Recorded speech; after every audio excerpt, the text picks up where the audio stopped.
따라하실 거예요. 하나님을 믿으라. 하나님을 믿으라. 하나님을 믿으라. 하나님을 믿으라. 하나님을 믿으라. 하나님을 믿으라. 선교의 주체는, 선교의 주인은 하나님이십니다. 그리고 하나님께서는 교회 공동체를 통해 그 선교가 이루어지게 하십니다. 그래서 선교의 주체는 하나님이시고 선교의 주체는 바로 교회, 즉 예수 그리스도의 몸이 선교의 주체인 것입니다. 그래서 우리 장기 선교든 혹은 단기 선교든 간에 그 선교가 파송되어진다는 것은 우리 교회 몸의 지체가 선교하는 것입니다. 즉 우리 몸은 여기 있다 할지라도 손과 발이 선교지에 가 있는 것이죠. 그래서 우리 모두는 다 연결되어 있는 몸의 지체로서 가 있는 선교지, 선교지에 가서 봉사하는 선교든지 혹은 우리가 그 몸에 연결되어져 보내는 선교든 그 선교에 이미 연결되어져 있습니다. 그래서 우리가 인식하고 함께 기도할 때에 우리 파송된 선교, 단기 선교사든 장기 선교사든 그 하나님의 보호하심 속에 귀한 사역들, 교회가 세워지게 될 것이고, 아울러 함께 보내는 선교사들이 우리 교회가 선교 주체가 되어 쓰임받는 일에 동력자, 또 선교의 주인의식을 가지며 사역에 동참하게 되는 것입니다. 이 하나님의 선교를 생각할 때 우리 영적인 수준에 따라서 정말 좀 더 고려해야 될 부분들과 또 현실적으로 기도해야 될 부분들이 있습니다. 목표를 두고 하나님을 바라봐야 될 부분이 있고, 오늘이라는 현재 수준에서 준비되어져야 될 부분이 있다는 것입니다. 그래서 예수님도 이것을 두 번으로 나눠서 얘기했는데, 첫 번째는 누가복음 10장 1절에서 9절인데 한 절씩 교독하겠습니다. 그 후에 주께서 따로 70인을 세우사 친히 가시려는 각 동네와 각 지역으로 둘씩 앞서 보내시며 이르시되 추수할 것은 많되 일꾼이 적으니 그러므로 추수하는 주인에게 청하여 추수할 일꾼들을 보내주소서 하라. 갈지어다 내가 너희를 보냄이 어린 양을 이리 가운데로 보낸과 같도다. 전대나 배낭이나 신발을 가지지 말며 길에서 아무 데서도 문안하지 말며 어느 집에 들어가든지 먼저 말하되 이 집이 평안할지어다 하라. 만일 평안을 받을 사람이 거기 있으면 너희의 평안이 그에게 머물 것이요 그렇지 않으면 너희에게로 돌아오리라. 그 집에 유하며 주는 것을 먹고 마시라. 일꾼이 그 삭슬 받는 것이 마땅하니라. 이 집에서 저 집으로 옮기지 말라. 어느 동네에 들어가든지 너희를 영접하거든 너희 앞에 차려놓은 것을 먹고, 함께 갑니다. 거기 있는 병자들을 고치고 또 말하기를 하나님의 나라가 너희에게 가까이 왔다 하라. 아멘. 예수님께서 방금 읽었던 누가복음 10장, 그리고 앞장인 누가복음 9장에서 누가복음 9장에서는 12제자를 둘씩 파송하고, 또 누가복음 10장에서는 70인의 제자를 또 둘씩 파송해서 그들에게 전대나 주머니나 지팡이나 뭘 먹을지 뭘 마실지 염려하지 말고 가라. 비록 그 상황이 늑대 가운데 1위 가운데 양을 보내는 것처럼 그렇게 위협적이라도 걱정하지 마라. 왜냐하면 누가 함께 하시냐면 예수가 함께 하시기 때문이죠. 그래서 그 믿음 선교를 지향하게 하시는 겁니다. 뭔가 갈 때에 복음을 전하는 자들이 그런 것을 염려하지 말라는 겁니다. 전대나 주머니나 뭘 가져야 되는지, 뭘 먹어야 되는지, 혹은 어디를 가야 되는지, 누굴 만나야 되는지 이런 걸 염려하지 말라는 거죠. 그래서 이걸 믿음 선교다라고 하죠.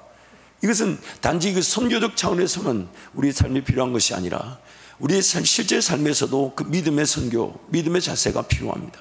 하나님께서는 우리와 함께 하시기에 항상 그 목표는 예수 그리스도 이름이면 충분하다. 예수 그리스도 이름이면 충분하다. 예수 그리스도 이름이면 충분하다. 그 예수 그리스도 이름만 붙들고 언제든지 부름을 받아 떠날 수 있다라는 그 믿음의 선교가 전제되어야 됩니다.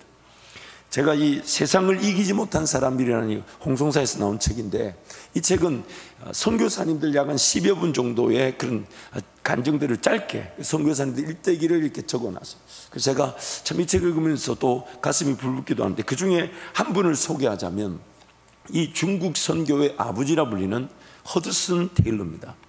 허드슨 테일러가 이 선교를 했던 거 보면 이 믿음 선교를 철저하게 기본으로 두고 있었어요.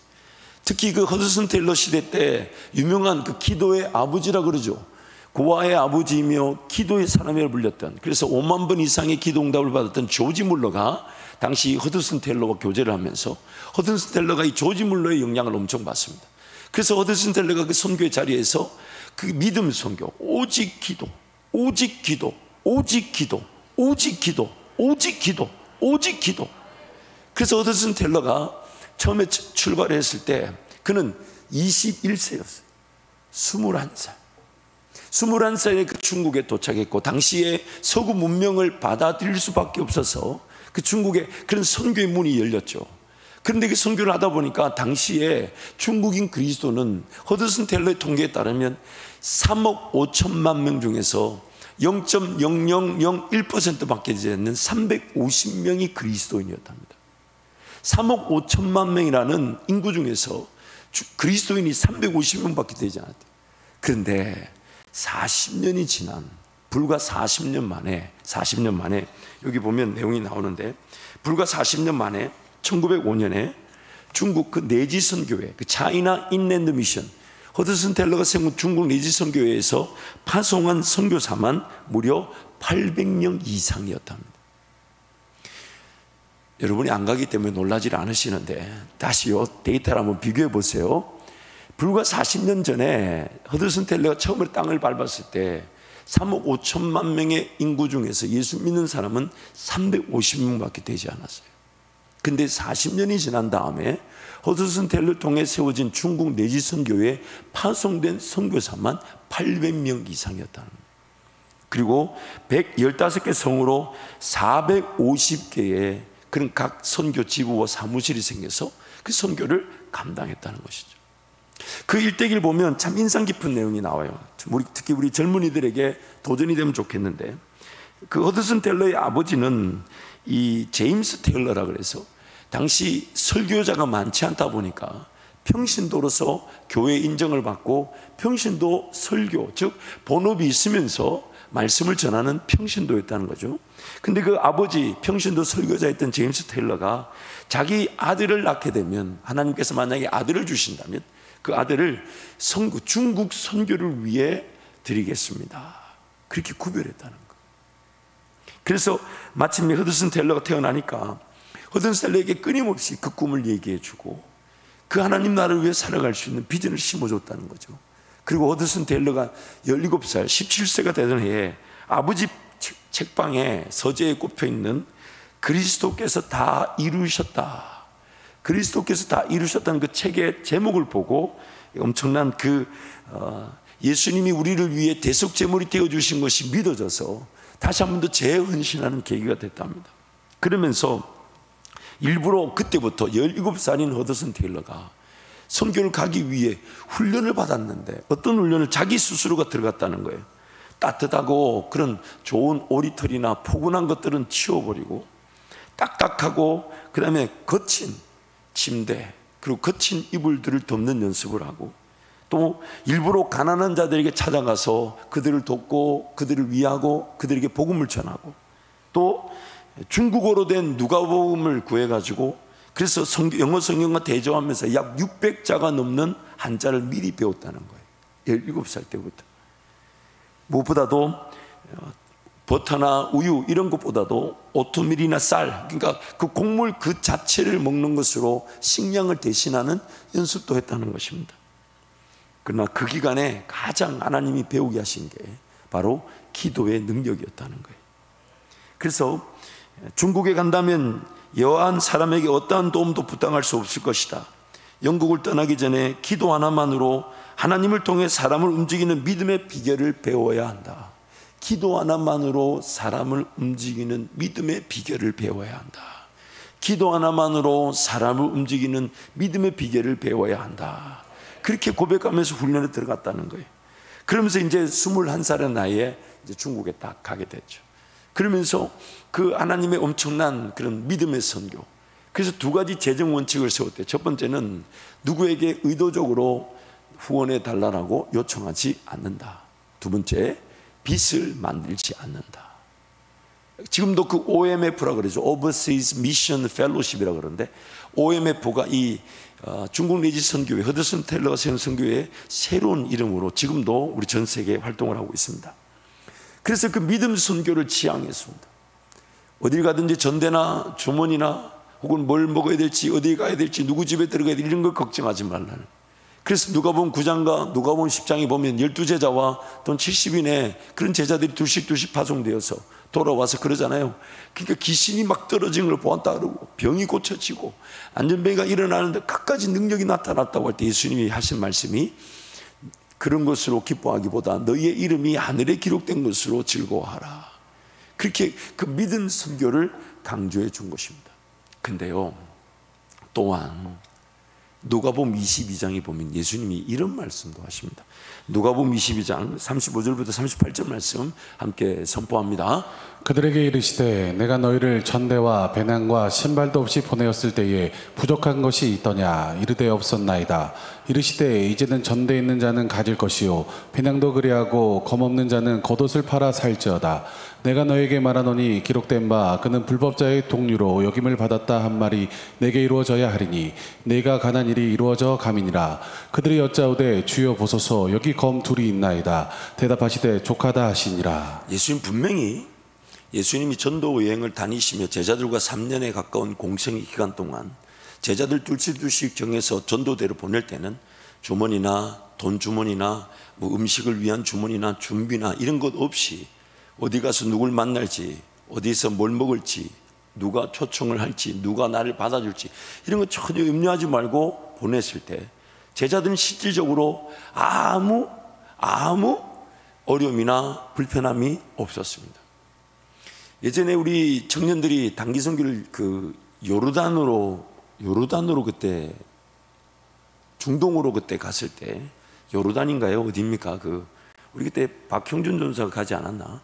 그때 어느 나라였어요? 이스라엘에서 동쪽으로 어쨌든 요르단으로 갔을 때 제가 보고를 들어보니까 그 선교사님이 이 예수님의 말씀을 그대로 적용해서 이제 2박 3일인가 3박 4일인가 어쨌든 그 기간 동안 어디 가서 누굴 만날지 염려하지 마라 하는 거 빈주머니로 보낸 거예요. 그 청년들이 빈주머니로 갔어요.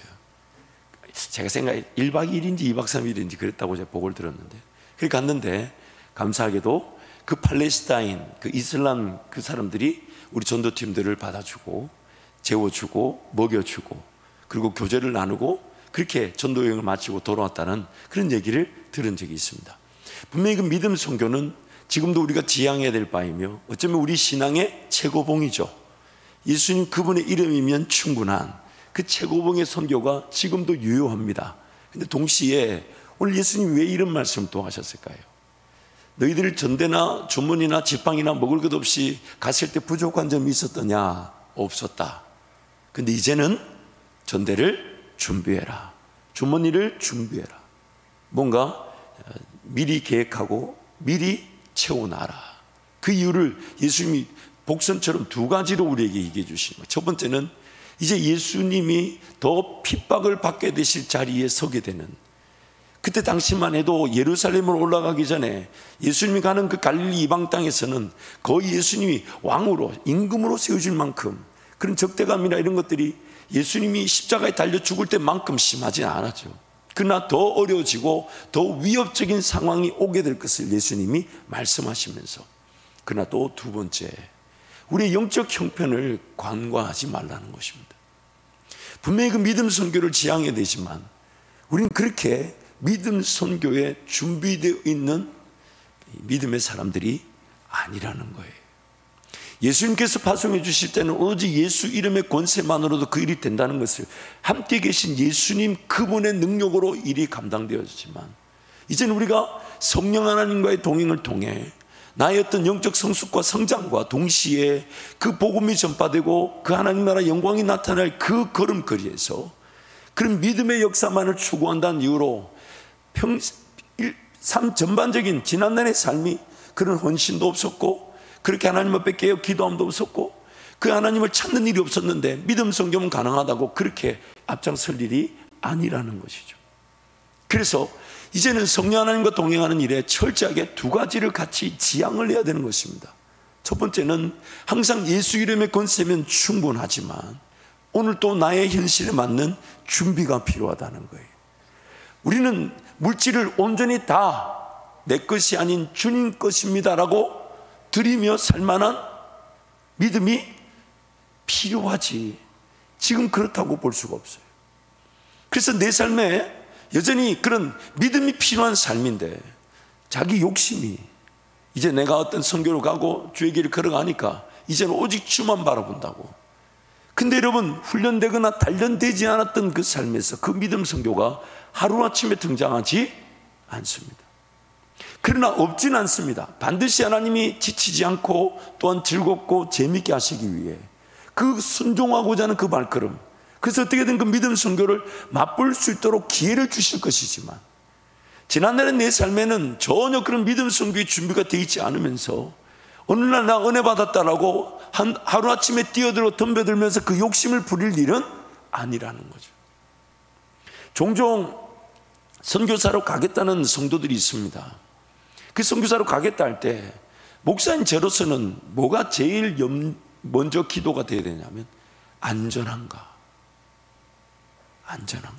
단지 그 사람만의 안전을 얘기하는 게 아닙니다. 선교를 하겠다는 그 사명이 안전한가, 그리고 그 사명에 따른 성숙과 성장의 기회로서 그 선교가 시작되는가. 실질적으로 이 책에 보면 허드슨 테일러의 그 믿음 선교 중에 중요한 교훈이 하나 나옵니다. 21세에 선교지를 갔는데 단 5년 만에 6년 만에 심한 병이 걸려서 영국으로 다시 철수하게 됩니다. 허드슨 테일러가 하나님께 삶을 드렸어요. 17살부터 4년이나 시간 동안 선교를 준비했었습니다. 그런데 선교를 감당하려고 했던 그 길에서 6년 만에 완전히 지쳐버리고 병에 걸렸어요. 그래서 다시 영국에 와서 6년이라는 시간 동안 하나님의 방식대로 인내하게 되고 준비하게 됩니다. 그리고 그때 6년 동안 자신의 병을 도살피면서 이 책에 보면 크게 3가지를 하나님 준비하게 하시는데, 첫 번째는 다시 말씀 위에 든든히 세워지게 하셨다는 거예요. 그러면서 말씀을 통해 자기 자신을 발견하고 은혜를 받으면서 또한 중국어 성경을 가지고 그 말씀을 하나하나, 그래서 그 말씀 옆에다가 중국말로 좀 더 이해하기 쉽고 설명하기 쉬운 그 관주를 달듯이 그 성경 하나하나를 준비해 갔다는 거예요. 또한 두 번째는 선교 동원과, 즉 자기 혼자 선교를 하는 것이 아니라 함께 선교해야 될 이들을 세우고 동원하고 개발하는 법을 하나님이 배우게 하셨다는 거예요. 그 당시 그 기출라프가 세운 그 중국 파송 선교 협회, 그걸 통해서 이제 허드슨 테일러가 파송을 받았는데, 이제 그런 선교 단체들과 연결해서 이제 그런 선교의 마음이 있지만 자기 자신이 선교를 갔다가 병에 걸려 온 것을 반성하고 그것을 오히려 가르치고 또 하나님의 방식대로 준비되어야 된다는 것을 가르쳐 준 거예요. 그리고 세 번째는 선교 단체를 세우게 됩니다. 그것이 바로 중국 내지 선교회, China Inland Mission, CIN이라고 그러죠. 그 단체를 세우고 이제 그 단체를 통해 교회를 연결하고 동역자들이 연결되어져서 이제는 자기 혼자만의 열정으로 선교를 하는 것이 아니라 교회가 선교하는 일에 위임을 받아 교회의 기도와 교회의 후원과 교회의 지지와 교회의 보호를 받고 그 선교를 감당하게 됐다는 거예요. 그래서 그가 이제 그 한 40여 년의 이제 시간 동안 선교를 감당하면서, 그래서 하나님께서 엄청난 은혜를 부으셔서 그 믿음 선교가 철저하게 그 기도되어지고 훈련되어진 준비되어진 대로 꽃을 피우듯 그 역사가 나타나게 하셨다는 거예요. 그러므로 오늘 우리의 삶도 마찬가지예요. 선교지를 가든 안 가든 우리는 항상 그 믿음의 삶의 자세, 모든 것을 하나님께 내어드리는 그 훈련과 그 자세가 필요하면서, 그러면서 그 믿음의 세계의 관점에서 삶을 살아갈 그런 자세를 배워야 되고 고치어야 됩니다. 그것이 당연히 복음을 전하는 자리든 혹은 선교의 자리든 그것이 연결되어지겠죠.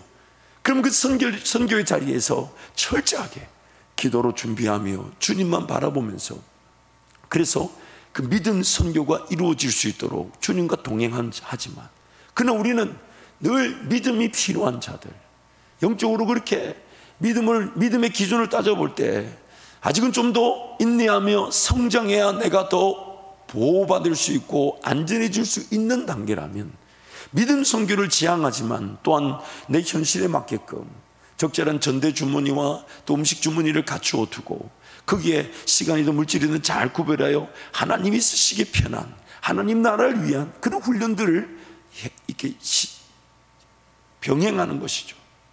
그래서 우리 단기 선교는 이제 그 믿음 선교를 지향하면서 오늘을 살아가는 우리 성도들, 우리 청년들이 그 믿음 선교를 위한 훈련의 좋은 기회가 될 것이나 아울러 하나님을 깊이 만나시는 기회가 될 것입니다.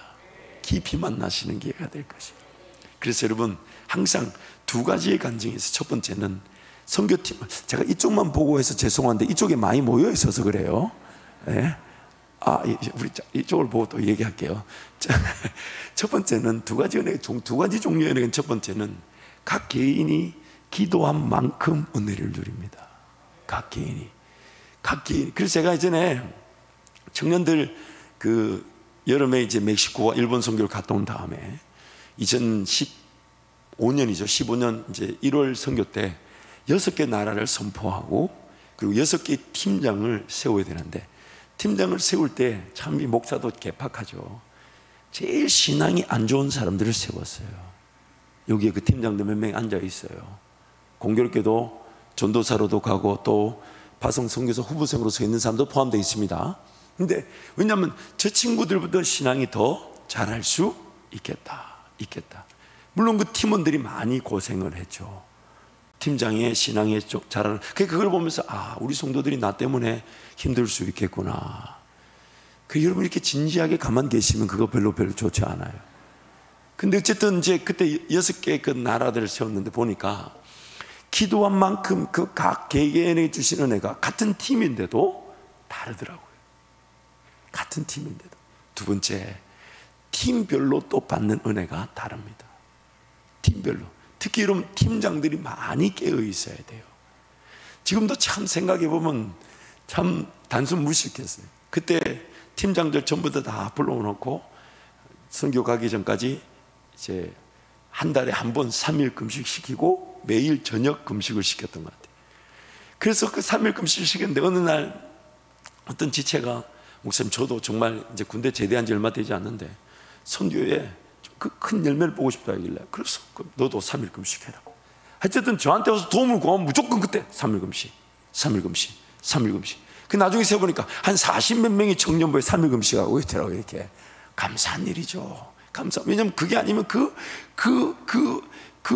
이런 표현 어떻게 써야 되나? 그냥 솔직히 악한 무리들을 제압하기가 쉽지가 않았어요. 어쨌든 영적인 상황이니까. 아무튼 이제 그렇게 일하는 이런 걸 제가 3일 금식보다 더 중요한 게 보식이다. 제발 보식을 잘해야 된다. 최소 6끼는 죽을 먹어야 된다. 그렇게 말해도 이 젊은 친구들이 말을 듣나요? 3일 끝나기도 전에 이미 먹을 음식 리스트가 쫙 이만큼 적혀 있어요. 정말 주님 보시기에 정말 부끄러워요. 너무 죄송해요. 무슨냐면 9끼 굶고 하루 만에 10끼 먹습니다. 정말 주님께 너무 죄송해요. 그런 것도 아무리 당부해도 말 안 들어요. 그리고 3일 금식하자마자 죽을 머리도 말 안 듣고 가가지고 햄버거 먹고 싶다. 햄버거를 먹었다는 거예요. 그 햄버거가 어떻게 됐겠어요? 그대로 나왔지. 아무튼 그런 이제 여러 가지 에피소드 참 많습니다.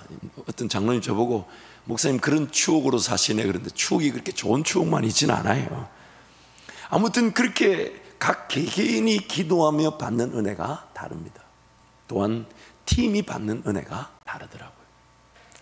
제가 오늘 말씀을 준비하면서 그때는 어떻게 그게 믿어졌을까 싶어요. 그 중에 하나가 뭐냐면 제가 보니까 단기 선교를 이렇게 예를 들면 청년부가 그때 청년 1부만 해도 많이 출석해봐야 140명, 135명, 140명 출석인데 100명이 단기 선교를 가니까 안 가는 사람 한 30여 명이 뭔가 좀 그래서 또 갔다 와서 수련회를 하려니 이게 사역이 너무 비중 높은 사역이 너무 많은 거예요. 그래서 2015년 여름에는 10만 원만 내면 필리핀으로 수련회를 간다 선포했어요.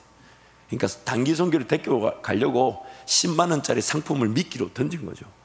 그랬더니 그때 우리 당시 그 청년부 부장이 우리 이단호 집사님이었는데, 김종성 집사님 두 분이서 이제 바뀌는 중인데, 이단호 집사님 저보고 하는 말이 아무 소리 안 하세요.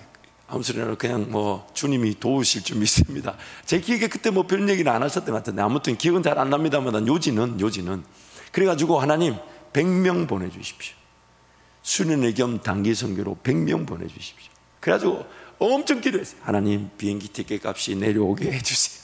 비행기 티켓 값이. 왜냐면 비행기 티켓 값만 해도 그때 25만 원, 30만 원 이럴 때였어요. 근데 10만 원만 해놓고 수련회를 간다. 근데 그 수련회 장소가 필리핀이라 그러니까 그동안 단기 선교 안 갔던 친구들도 수련회 가는 줄 외국 간다니까 다들 신청을 해가지고 그때 우리 필리핀 선교센터가 막 지어졌을 때입니다. 야, 그래가지고 100명을 어쨌든 딱 100명이 갔어요. 딱 100명이 가가지고, 근데 100명이 갔더니 그 수련회 센터가 지어졌는 그 공사에 하자 부분들이 막 드러나기 시작하는 거예요. 100명이 우르륵 지나가니까 밑에 타일이 깨어지고 뭐 계단이 깨어지고, 그럼 분명 우리 100명 때문에 일어난 일이 아니라 공사의 하자 부분이었는데, 왜냐하면 공사를 잘해도 그런 부분이 있을 수 있잖아요. 아무튼 그리고 참 그때 100명 가서 정말 저는 야, 이런 게 참 우리가 준비가 필요했구나.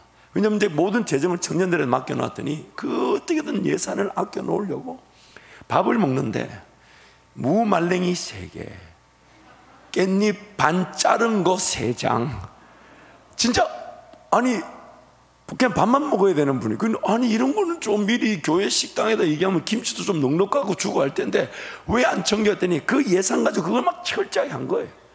근데 그때 그 선포했는데 하나님이 그 재정을 어떻게 채우셨냐. 한번 보세요. 100명이면 그때 최소한 먹는 것까지 한 1인당 40만 원이 필요합니다. 최소. 근데 10만 원 냈으니까 30만 원이 필요하니까 30만 원에 100명이면 얼마입니까? 얼마예요? 3억은 아닌 것 같은데. 3천만 원. 근데 그 청년들한테 무슨 3천만 원이 있습니까? 그래가지고 여러분 그때 바자회도 많이 했어요.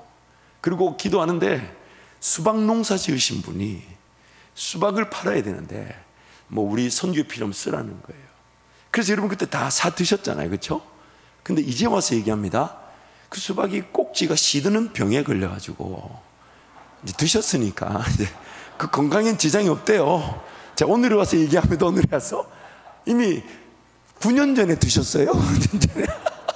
죄송해요, 죄송한데 제가 숨기려 했던 게 아니고 그 분명히 그 꼭지는 시들어도 수박은 전혀 이상이 없다는 거예요. 그래서 그러냐고. 그래서 꼭지를 깨끗하게 제거.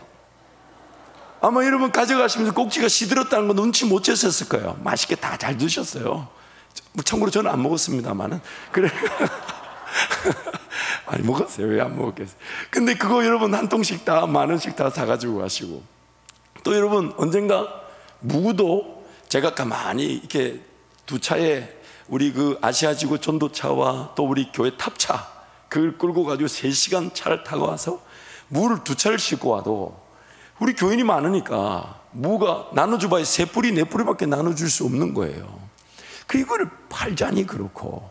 그래서 그때 그냥 비닐봉지 담아서 드리자. 그리고 우리 성도들도 양심이 있지 않겠냐. 3뿌리 받아가면서 그냥 가겠냐. 야, 근데 여러분 진짜 이제 와서 얘기하지만 그냥 가시더만요. 하지만 하나님이 그때 그걸 다 채워주셨어요. 빚을 내서 간 게 아니에요. 하나님이 다 채워주셨어요. 그런 선포가 필요한 것이죠.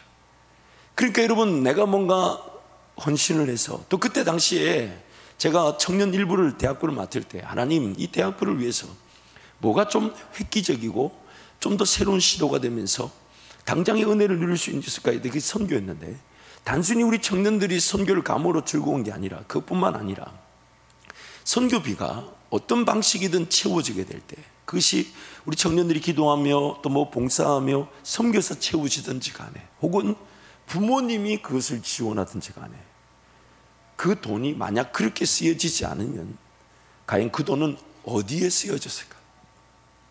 그래서 그 가정에서 그 선교비가 지원이 돼도 저는 반가운 일이었어요. 왜냐하면 그 부모님들이 그 단기 선교를 계획하지 않았다면 그 선교 비용만큼 그 우리 자녀들에게 지원하는 그 비용을 그대로 선교에 썼을까요? 아니면 다른 데 썼을까요? 그래서 참 하나님 은혜였습니다. 그래서 청년부 사역이 별로 할 게 없었어요. 왜냐하면 뭐 지금도 뭐 마찬가지인데, 지금 보니까 우리 김동희 목사님도 다양한 거 잘하고 계시지만 저는 그때 할 게 없었어요. 왜냐하면 방학 때마다 선교를 계획하니까 갔다 오면 또 나라 정하고 팀별로 모이고, 팀별로 모이면 3개월 동안 매주 자기네들 팀별끼리 금식하고 기도하고 준비해야 되니 1년 내내 단기 선교 2번 딱 갔다 오면 다른 사역 할 수가 없어요. 할 필요도 없고. 그리고 여러분, 제가 그렇게 뭐 부지런한 사람은 아닙니다. 또 가만히 있네. 어쨌든 그 단기 선교가 제가 우리 한밭제일교회 청년 사회 가면서 어쩌면 하나님 여러 은혜 중에 큰 은혜 중에 하나였어요.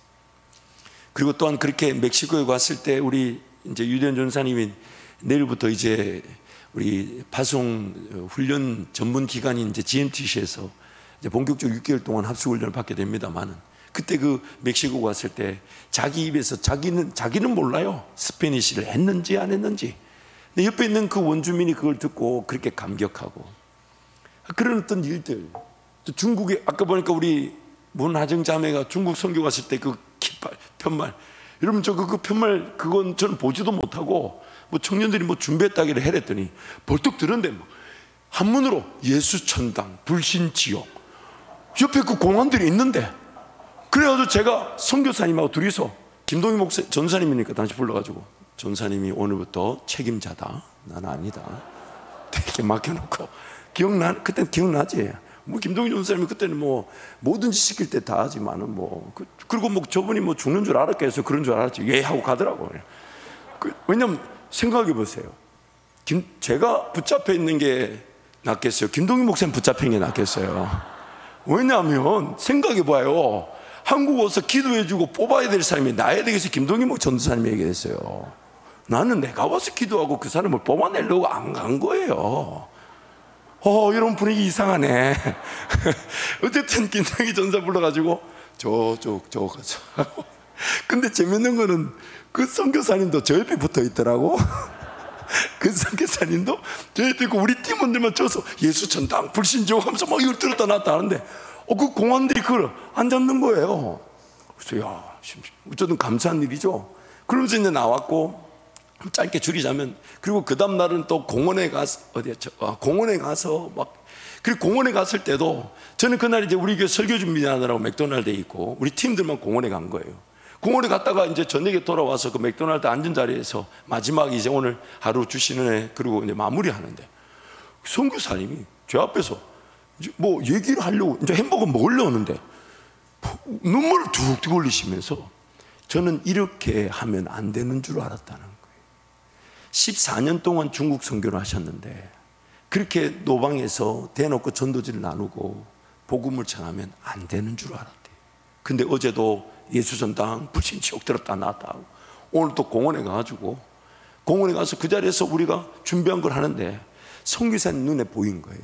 방금 전까지 그 한 7, 80여 명의 그 공원에 있는 사람들이 모였다는데, 그 정도 인원이면 공안들이 곳곳에 한 3군데 4군데는 배치되어 있는데, 그 공연을 하는 순간 그 공안들이 한 명도 없더랍니다.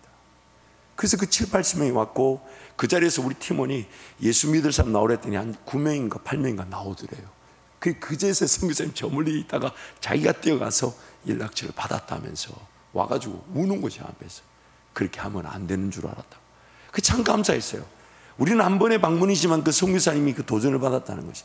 그리고 저는 한국에 왔고, 이제 그 다음날 이제 그 대학교 전도하러 간 거예요. 그 전도하러 갔는데 우리 김동희 목사님하고 그때 단지 그 자매가 이제 청년 팀장이었는데, 그 팀장도 이 충대 이제 중국어 전공이니까 중국말 잘해요. 근데 이제 그 팀원들이 전도지를 나눠주는 게 신고가 돼가지고 공안이 와서 우리 김동희 목사님하고 그 여자 자매 팀장을 잡아간 거예요. 근데 이 자매가 중국어 할 줄 아는데 그냥 가만히 한번 들어본다. 근데 중국어 할 줄 알아도 왜 또 겁이 나니까 막상 그렇잖아요. 그러니까 있었는데, 이 전도지 돌린다는 소문 듣고 잡아왔는데, 그래서 전도지를 찾아와라 했는데 전도지가 안 보인다는 거예요. 그래서 자매가 들어보니까 쓰레기통이라도 뒤지라 그랬는데 쓰레기통 안에도 한 장이 없더라는 거예요. 그래서 없다는 얘기 듣자마자 그제서 일어나서 나 한국 사람인데 왜 잡아놓고 있냐고, 그러면서 이렇게 하나님 은혜로 나오게 됐죠. 물론 이것도 그때 자매가 간증하려는 걸 제가 그 부분은 빼라 그랬어요. 왜냐면 우리 교회 그때 한참 단기선교 가는 중인데 그거 간증한 부모님들 어우 잡히는가 보다, 안 보내는가 보다. 그래서 그 간증에 있는 거 내가 빼라, 그거는 빼라. 너무 믿음을 지향하면 안 되고 현실적으로 빼라. 이제 와서 하는 얘기예요. 이제 와서. 근데 여러분 보세요. 물론 여러분 이번에 단기선교 가는 분들은 걱정하지 마시고 붙잡히십시오. 교회가 있습니다. 교회가 책임질 테니까 걱정하지 마.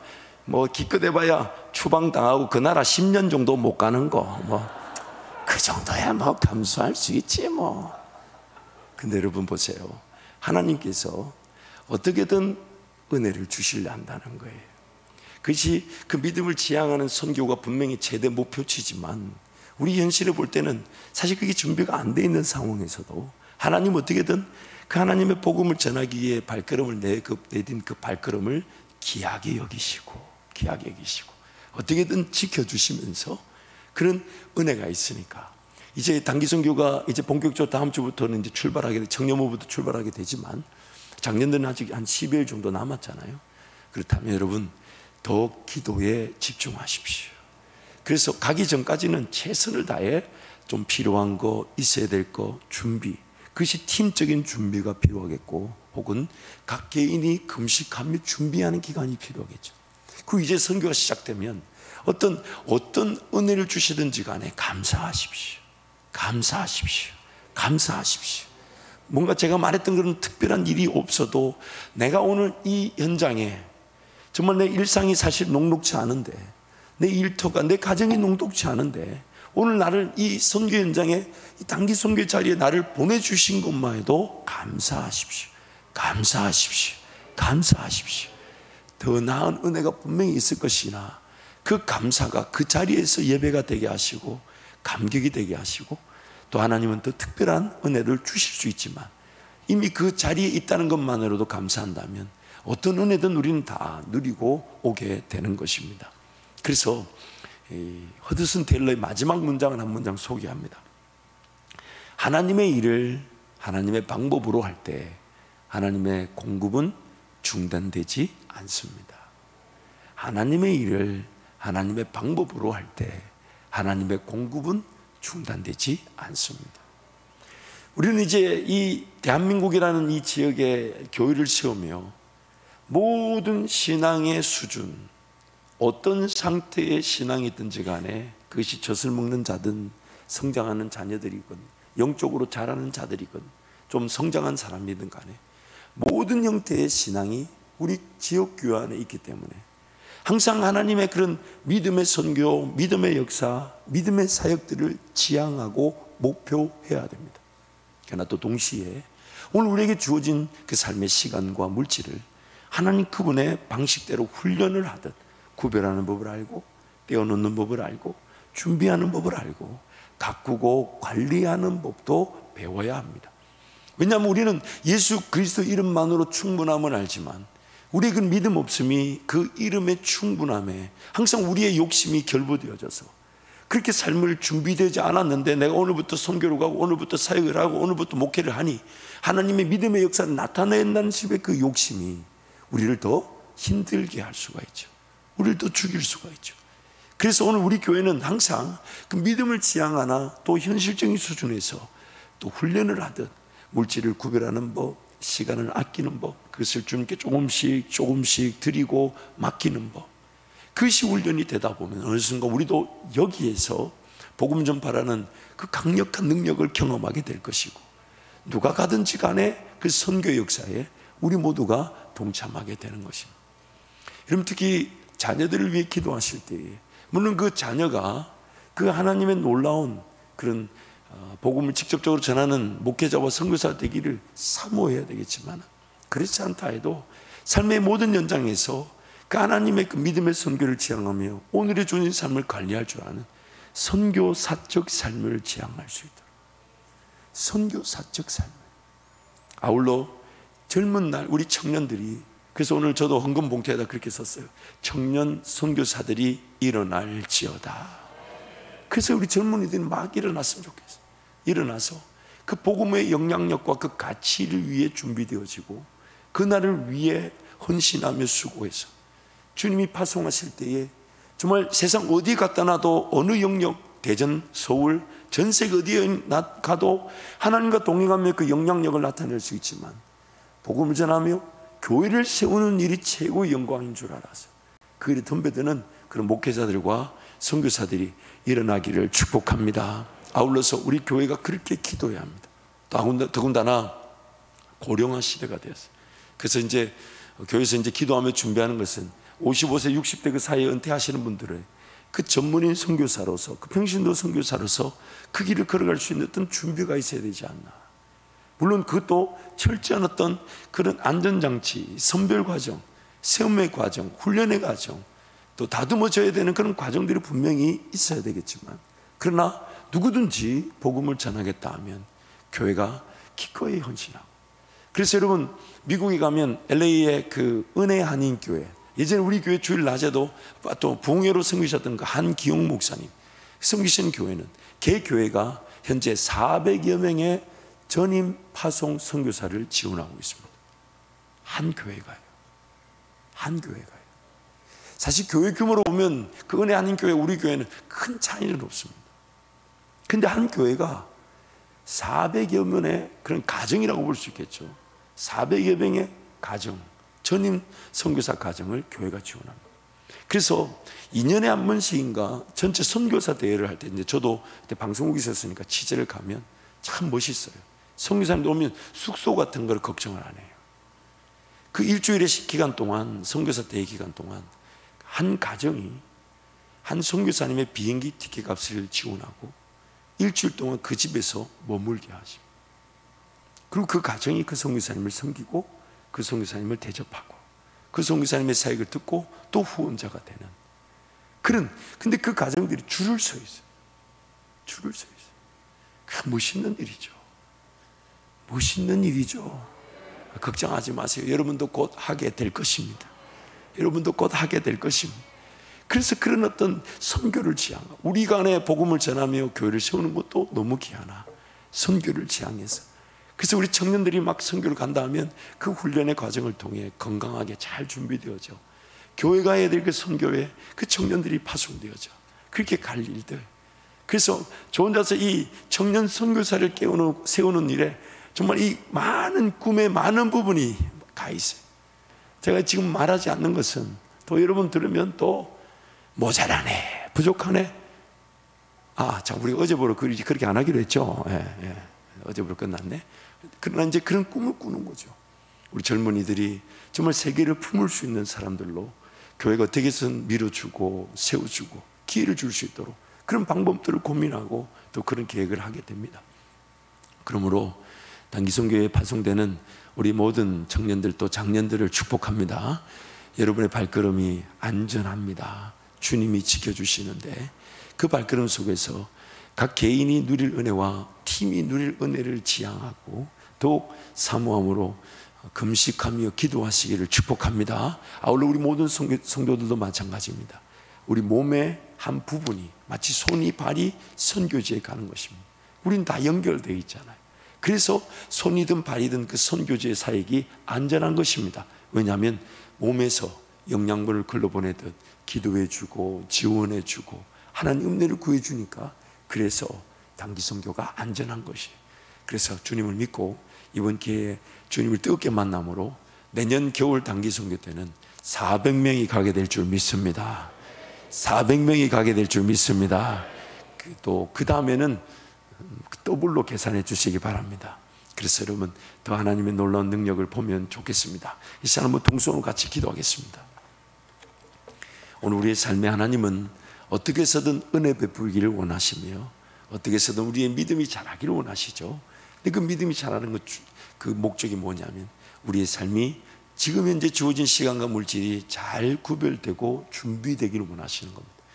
예수님 이름은 충분하지만 우리의 영적 상태가 예수 이름에 온전히 연결되지 못하다 보니 그런 영적인 수준이 아직은 좀 성장해야 되고 아직은 좀 더 자라야 될 그 기회를 가지고 있으니까, 그래서 예수님이 보내실 때는 예수님은 충분한 것을 보여주셨지만 예수님이 우리를 떠나셔서 성령과 함께 동행하실 때는 누구든지 그 영적인 성숙의 정도에 따라, 그러나 그 주어진 시간과 물질을 잘 관리하고 계획해서 구별된 삶을 지향하면서 믿음의 선교를 지향할 것을 우리에게 말씀해 주신 것입니다. 그럼 우리 성도가 그런 삶을 사모하되 특별히 이 시간 기도할 때에 단기 선교 파송된 우리 청장년 성도들을 하나님 안전하게 지켜주시되 예수님을 뜨겁게 만나게 하여 주십시오. 예수님을 뜨겁게 만나게 하여 주십시오. 이미 앞서가시며 그 민족, 그 나라, 그 백성들을 사랑하시며 그들에게 복음이 전파되기를 원하시는 그 예수님의 마음으로 그 발걸음이 더욱 주님과 동행하는 행복자들이 되게 달라고 주님 자꾸 함께 동성으로 기도합니다. 주여